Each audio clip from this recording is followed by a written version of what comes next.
Hey guys, Nate here. The audio for this episode got a little messed up on my end, but I hope you still get value from the content, and I promise it'll be better for the next episode of the Amazing Freedom Podcast.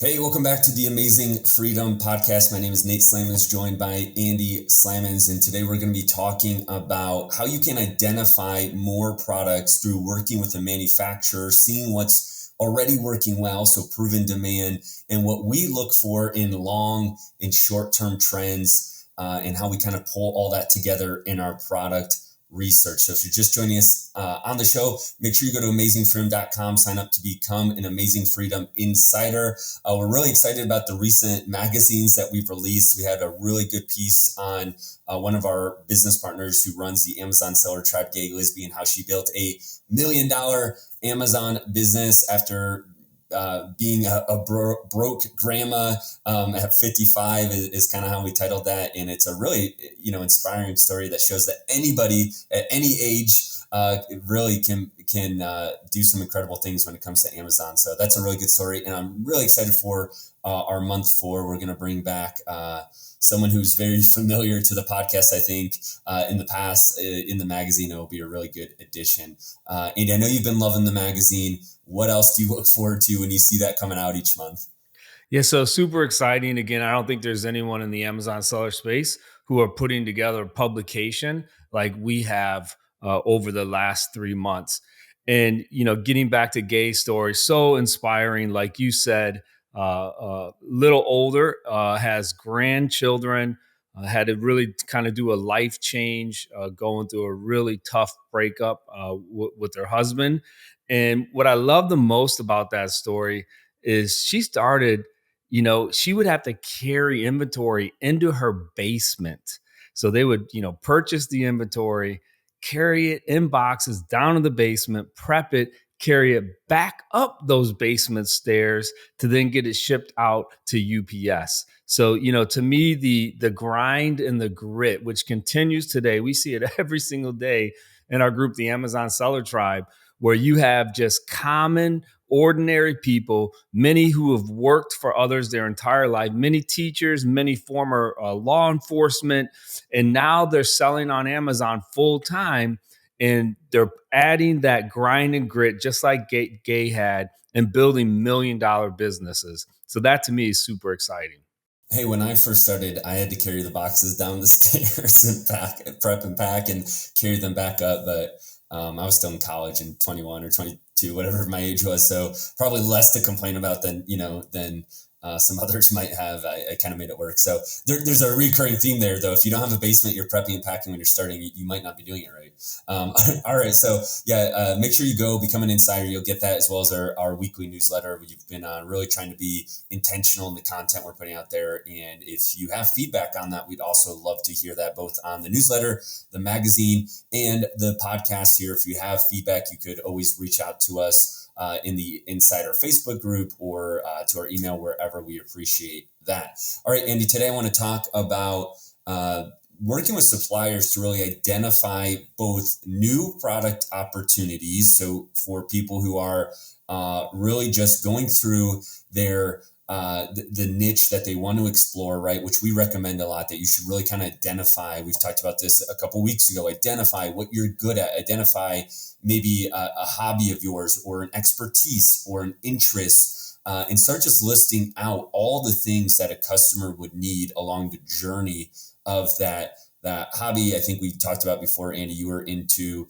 cycling at one point, right? And you were doing a lot of road cycling. And if you were to right now build a private label brand around this, you would really start by digging into what you wish you would have had back when you were doing cycling, what's kind of not on the market, what's the key things that every cyclist needs, and what's kind of maybe like the sub niche, or if you dig down into like the little bit more, not everybody needs, but you wanted it specifically for maybe like your body frame that might be different from somebody else's. There's all these things that you can do when you're first getting started. So we talk about that. So once you identify that niche, you go and you're starting to look for manufacturers. I know there's something that you always do whenever you're kind of exploring this. And we talked about it, I think last time, that you're really looking for product opportunities in everyday life and everything you do, whether it's something for your dog or a home decoration. Like your mind is always working, and then you go to Alibaba and you search. So what's the first thing you do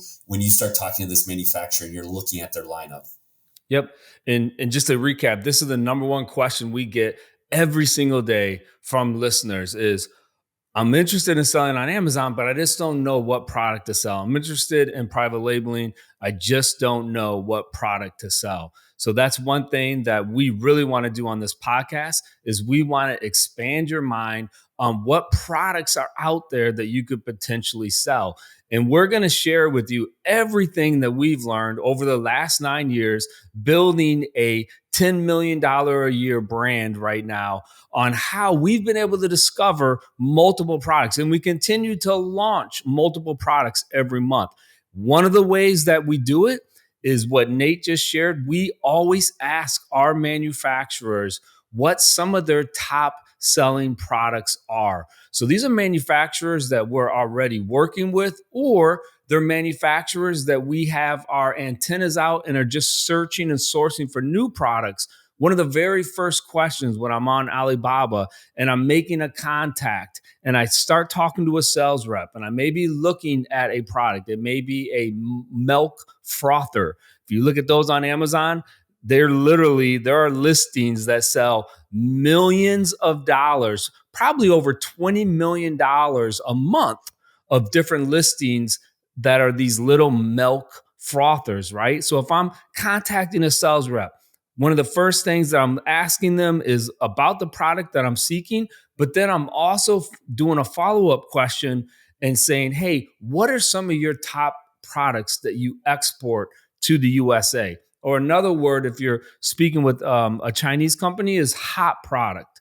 So when they hear the word hot product, they know immediately that is the product that is becoming a trend, or that sales rep is seeing more and more customers ask about it. And then that's also products that they're shipping out. So those are the follow-up questions you want to do right away, because this product that you might be inquiring about, it may or may not be a good product, but I can guarantee you that that sales rep is going to know the hot products that they're exporting that you may be able to sell as well. So you always want to follow up with that question with that sales rep. Do you have any other products that are really hot, that are selling well, that you see are trending up?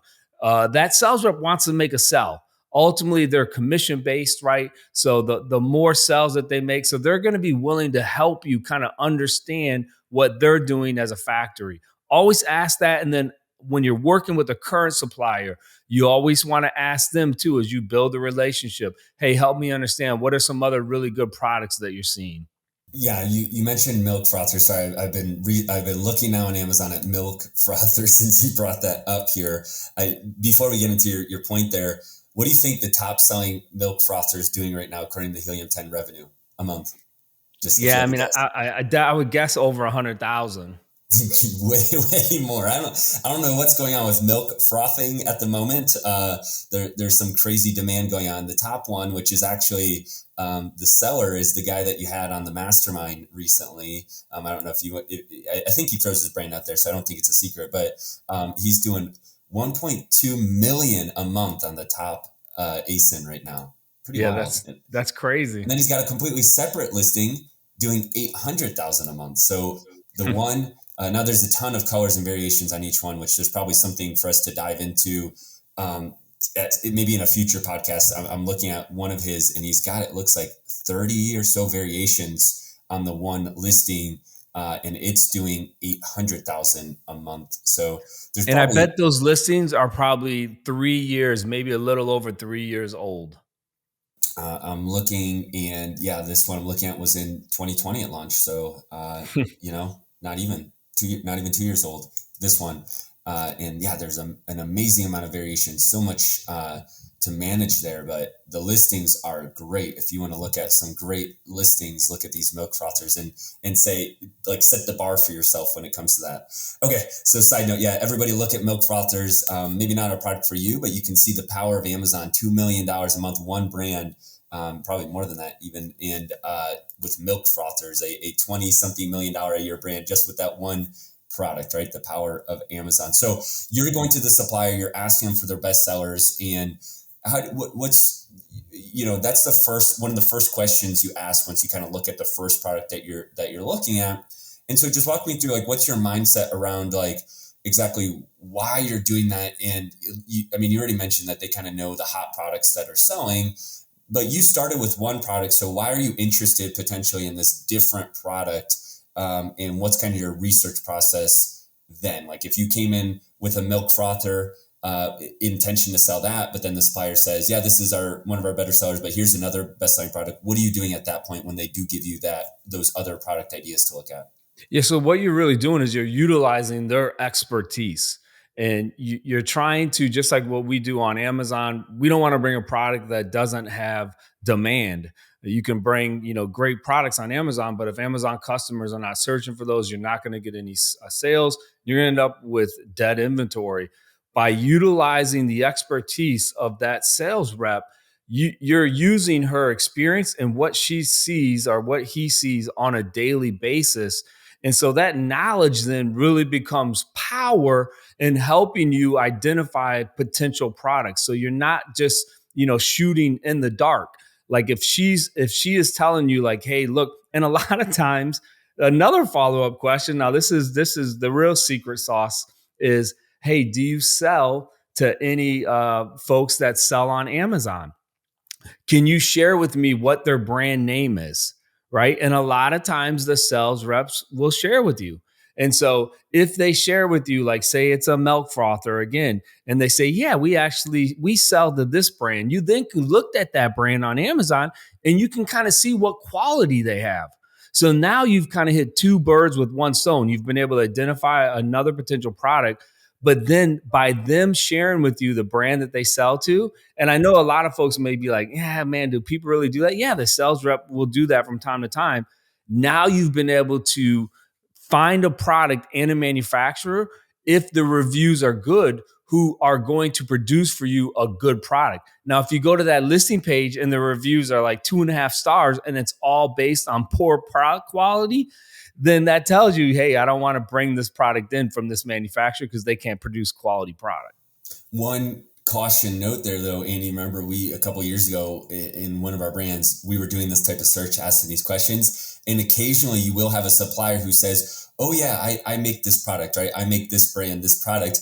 And then you start digging a little bit more and you realize what they're saying is, no, I can copy this product, right? That's what they're really saying, is that they could copy it. So we've actually had sometimes where we ask them to send us like a picture of them producing, products or another brand. Or it was easier back when you were visiting China twice a year. You actually saw some competitor brands in the warehouse, in the manufacturing facility, and you were able to, like, touch and feel the quality of these products. And that kind of gave you an idea if you wanted to pursue that product compared to the other factories you visited. So again, a benefit in the past when we could visit China.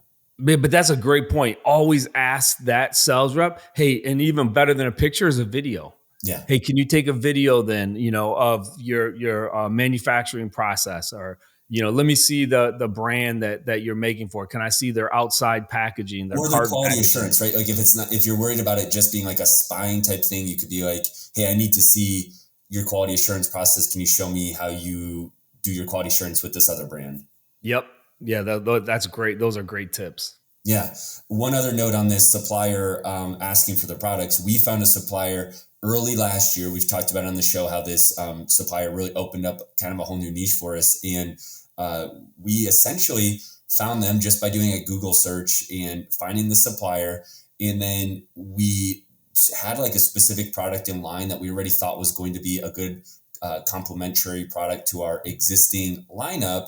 But what ended up being really cool is essentially every product that this supplier made, not every single one, but 80% of them, we ended up launching. So it was like 30 different SKUs that we launched last year because we found a good manufacturer almost first that could produce this niche we were interested in. And we went after a ton of different SKUs. And this year it's paying off big for us. So what's your thoughts there of almost finding a quality manufacturer in a way before identifying the exact product you want. And maybe you start with like a product idea, but then building a future brand, either the entire brand or a niche within the brand around a central manufacturer. Yeah, I mean, I think that happens as the relationship develops. Once you start ordering from that manufacturer, you're going to see, what kind of issues or challenges that you have with your products. We always say that every container is going to have issues. Every container of products is going to have challenges. You just want to minimize what those issues are, minimize what those challenges are. But as you develop that relationship, then you do, and you find that, hey, this is like a really good fit. This manufacturer really works with us. Their communication is excellent. Then you do want to try to find, hey, are they willing maybe to open molds on new ideas that you have or different iterations? And a lot of times, factories in China, at least on the first or second order, they're not going to be so open to that. But as that relationship develops and grows, that's when you can really start to become innovative with products and really begin to change and make different products that are out there in the marketplace, which you and I both know where you can get IP on, and that's when you really win. But that takes time, I think, for the most part. Now, there are some manufacturers who are willing to work with you right away, but that's more the rare occurrence than the norm. And we say this all the time. We are not engineers. We're not super good when it comes to the development side ourselves. And so I've found it to be easier to, what you just said, find the manufacturer, build the relationship. And then a lot of times they will have engineers or these more design-based people on staff. And you can almost start to open up the technical side that you never could have done on your own. So if you're listening to this and you are like a good technical engineer person, then it's probably you probably can approach it differently than we have, because we just aren't that. But I think most people kind of aren't that way. They're more like us, where it's like, you're interested in building the business, the brand, but you don't necessarily know how to the technical side of all these products. And so being able to talk to that supplier and over time work with them to be innovative has really been, I would say most of our new products from China over the last year have actually just been products with our existing manufacturer, where we've kind of given them ideas, and over time they've kind of created them just for us. I just want to say again, we just said, if you didn't catch this earlier in the podcast, there is a milk frother listing that sells over $1 million a month, over $12 million a year, a milk frother. I think the price is like around $15. Folks, that is mind blowing. You go back again 15 years ago, there was no platform where you could bring a product like that from China and immediately you have a $12 million business, Nate, on one listing. I mean, where is that possible? That to me is mind blowing.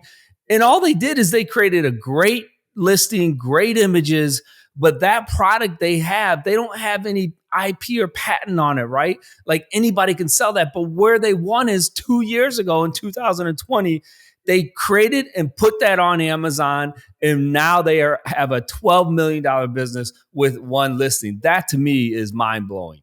Yeah, nothing like the power of Amazon, and it's exciting. I think if anybody is discouraged or thinking the opportunity is not there, you just have to go to Amazon. And I know that what gets you excited is the time frame. You mentioned it, but listings that were just created in the last year or the last 2 years, that's what's exciting, and that's what shows that there's still opportunity if you do it right.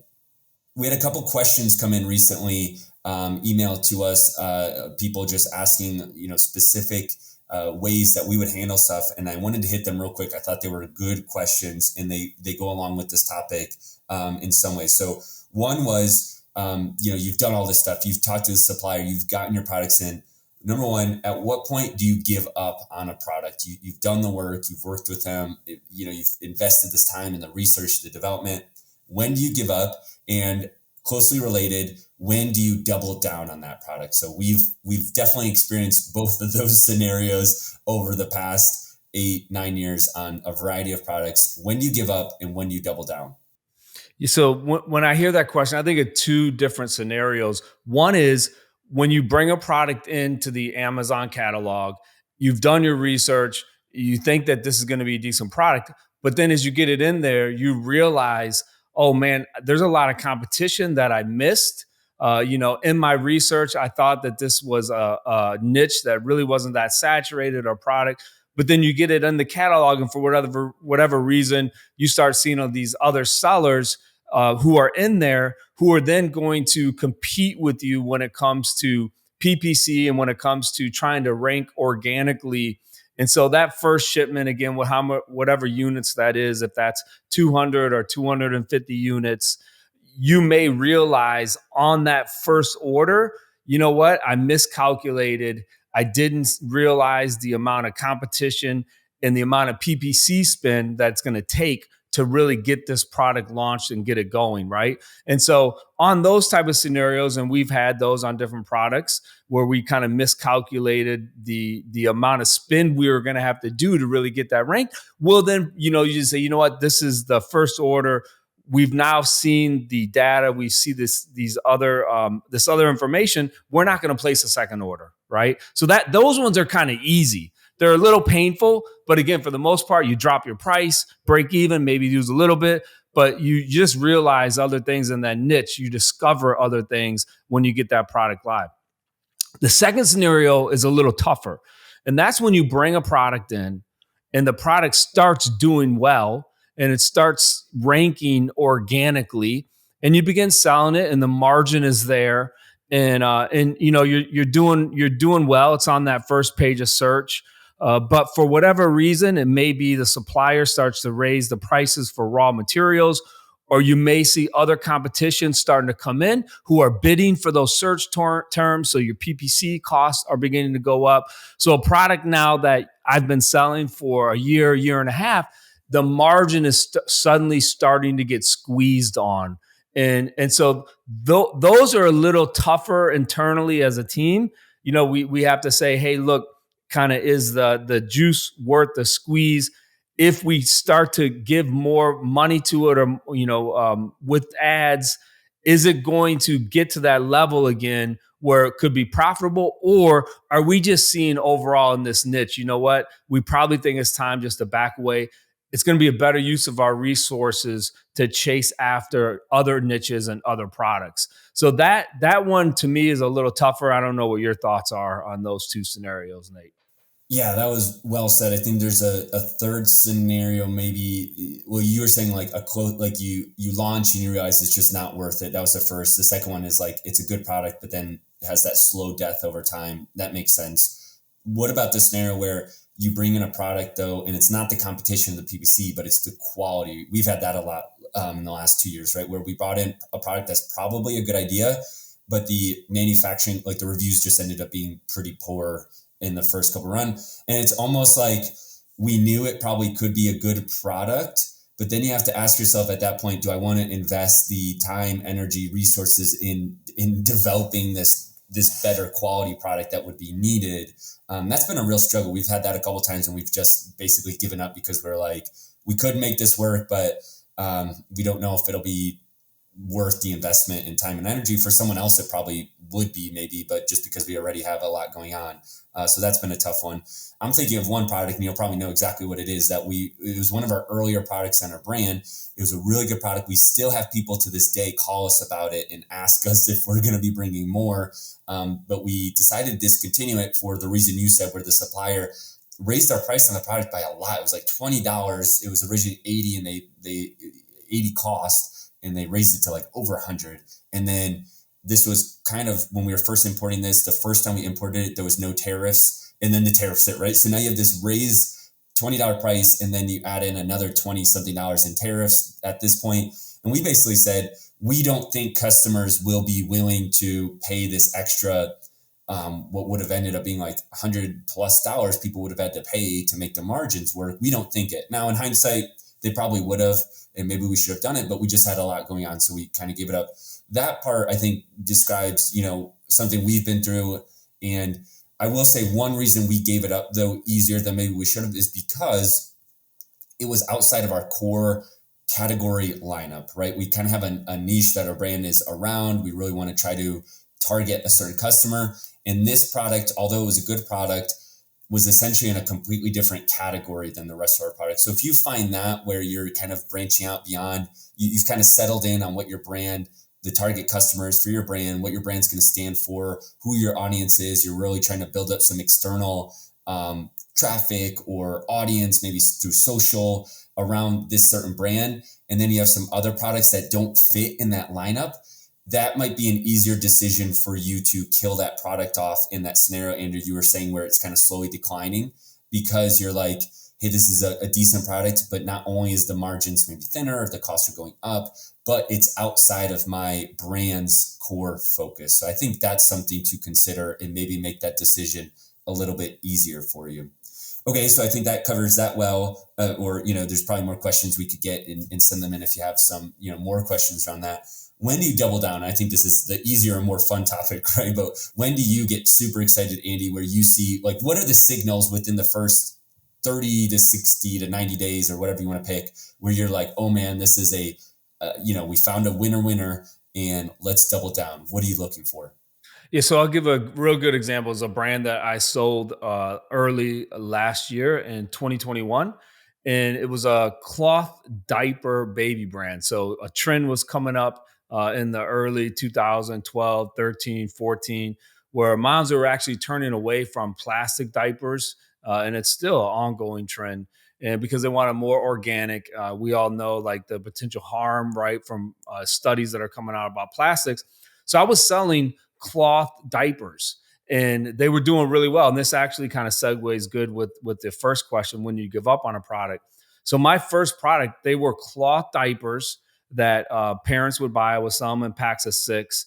They became really saturated though. And so I started then to look at, they were selling well, but I started to see more competition coming in. So I immediately then said, okay, well, hey, what else can I sell that has something to do with organic or cloth diapering?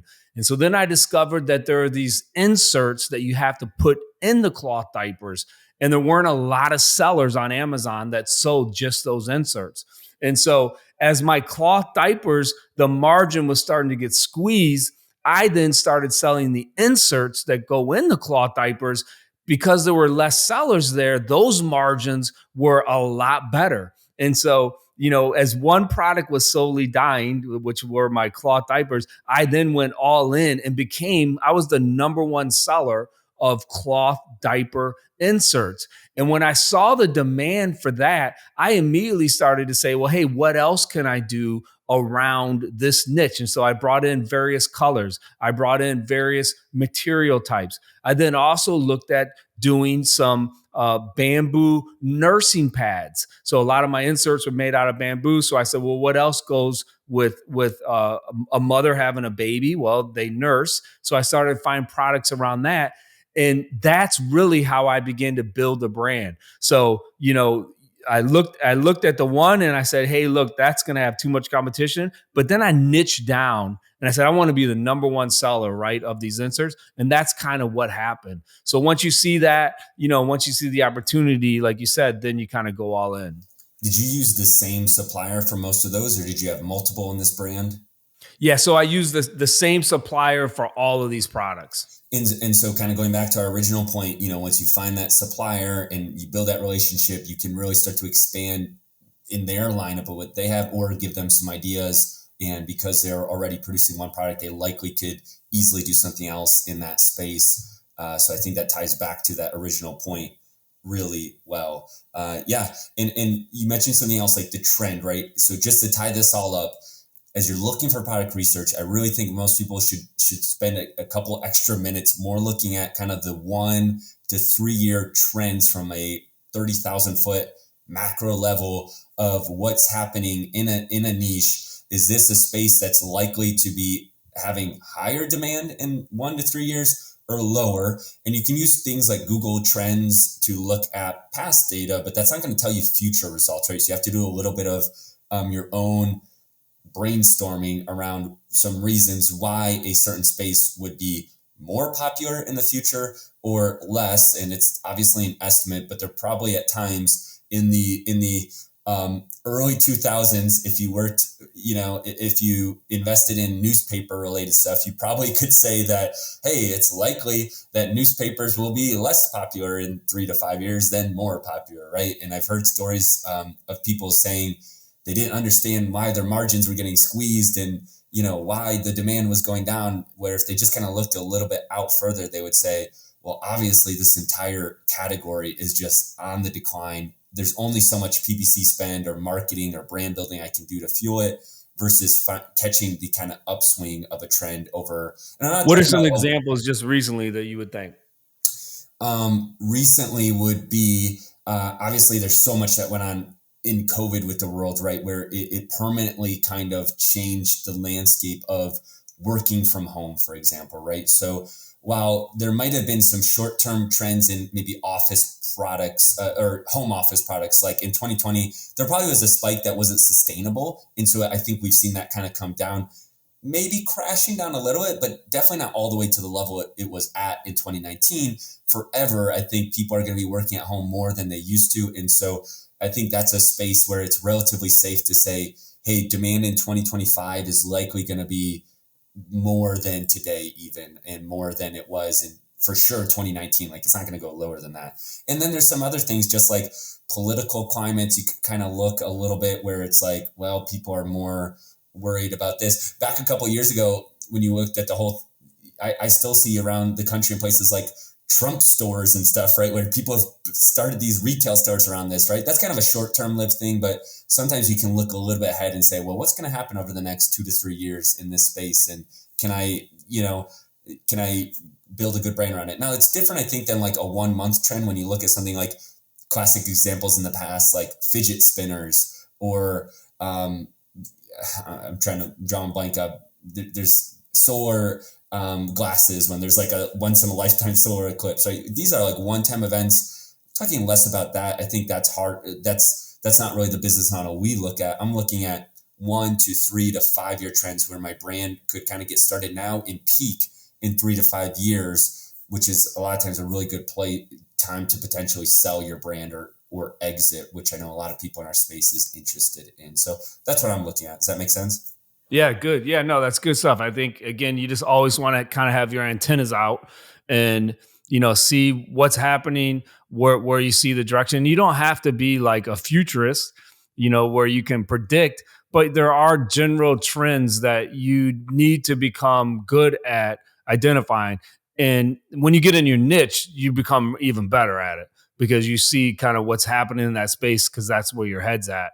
But as you're doing product discovery, just keep thinking about those type of things, or again, early on, and this is COVID related, but like say like home exercise equipment, right? Just went crazy. We know a number of people that sell on Amazon in the yoga niche, and they did phenomenal, because people were exercising from home.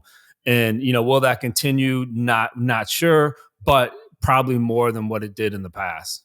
Yeah, makes total sense. And I think something more we need to do more as we look at entire brand potential, not just individual product potential. Hey, I want to talk about this. I think, you saw Gary and Gay did an interview recently in the Amazon Seller Tribe with a couple, Paul and Jill. They did over 3.5 million, I believe. I don't know if it was last year or the last 12 months. I can't remember. But this is a husband and wife couple.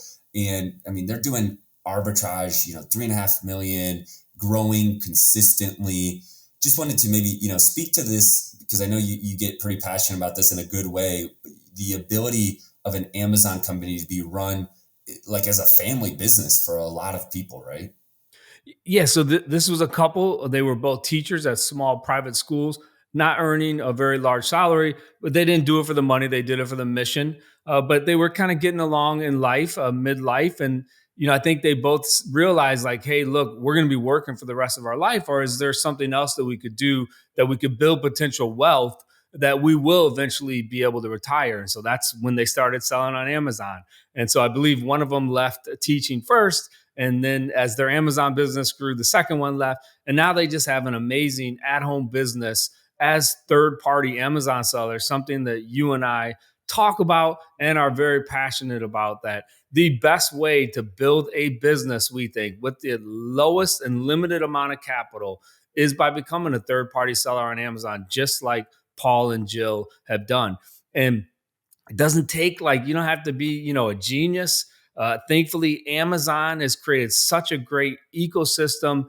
It takes, 2 or 3 months to figure it out.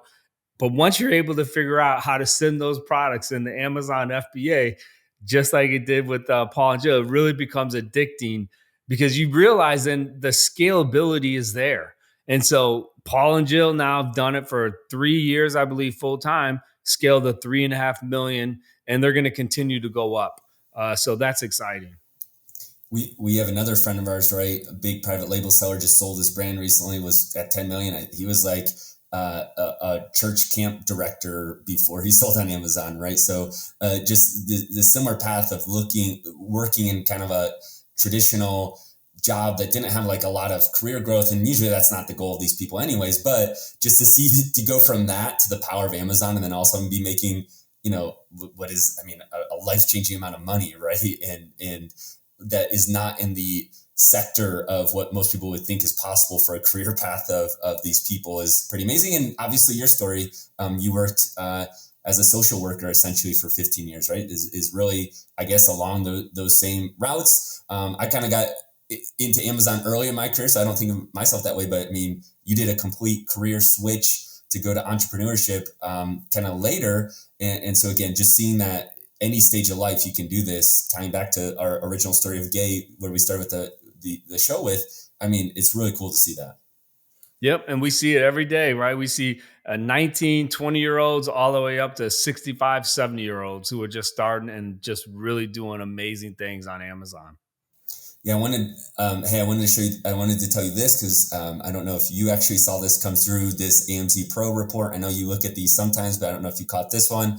We had a shipment recently that was old. Somehow it fell through the cracks, where we had a case that was opened up. This is like a July of last year shipment, so getting towards the end of where you're even able to do anything.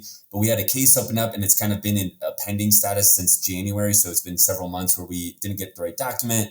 Well, we got it submitted finally, the right document, this last week. Our inventory manager put it together. 260 units of a higher price unit, higher cost product, over $9,000 recovered in just one shipment that was just sitting there essentially since last year, where we never sold these products and got our money back, but we had already paid our supplier for it, obviously. So $9,000. And this is the part I wanted to, that's really cool, because I know at this point, it's hard to look at this in perspective sometimes, because it's like, okay, we're selling over $1 million this month, right? So 9,000 is kind of like in some ways a little bit, not making or breaking the business. But what I think about, and I want everybody listening to, like, if you're not actively keeping up on your reimbursements, your FBA shipments, like you should, which I think is most sellers, $9,000 is more money than our first private label products cost to launch, right? I think both of us spent under $10,000 on those first products. So, and in your case, like your first brand, right, was essentially your $1 million brand was essentially launched on less than $10,000. And 10,000 is probably kind of like around like the sweet spot for a lot of people to launch, right? So if you aren't keeping up on this, you literally could have a future $1 million brand or product lineup that is sitting in Amazon's pockets right now, and potentially they're going to keep it if you don't get your money back. So I like to think of money just not as the actual dollar amount, but the future dollar amount, right? When I think about savings that I have and I could invest it, it's not just $100,000. It's what could that $100,000 purchase? Some kind of, think of it like a commercial, like a real estate property. What could you buy with that? Or invest that money, $10,000 in an Amazon product lineup. What could that turn into? So I think thinking of that mindset might motivate you, or it motivates me at least, to be like, man, that, that's not just $9,000 sitting there. That's a future $100,000 a month product line that could be going there. So that's pretty exciting, and that's a good thing for our brand. If you're an Amazon seller, you need to sign up for AMZProfessional.com. I just heard the other day, and I know that our folks that work in the Amazon professional department know, there are over 200 ways that Amazon could be miscalculating the money and the fees that, as a third party seller, they could be taken advantage of. So that's why it's so important. You have to have experts that know how to go in with their tentacles and get each of those over 200 ways that you can get money back from Amazon that Amazon may have miscalculated and unfortunately, has in their account rather than your account. Yeah. AMZProfessional.com. You only have so long. Don't let that $9,000 or whatever it is sit there in your account or be given to Amazon. It's definitely something that every seller needs to be on top of all the time. That's why we talk about it so often. All right, go to amazingfreedom.com, sign up to be an insider. You'll get that magazine that we are releasing each month, our newsletter, and more just tips and information that Andy and I are sending out every single week. We appreciate you guys. Thanks for hanging out. We'll catch you on the next episode of the Amazing Freedom Podcast.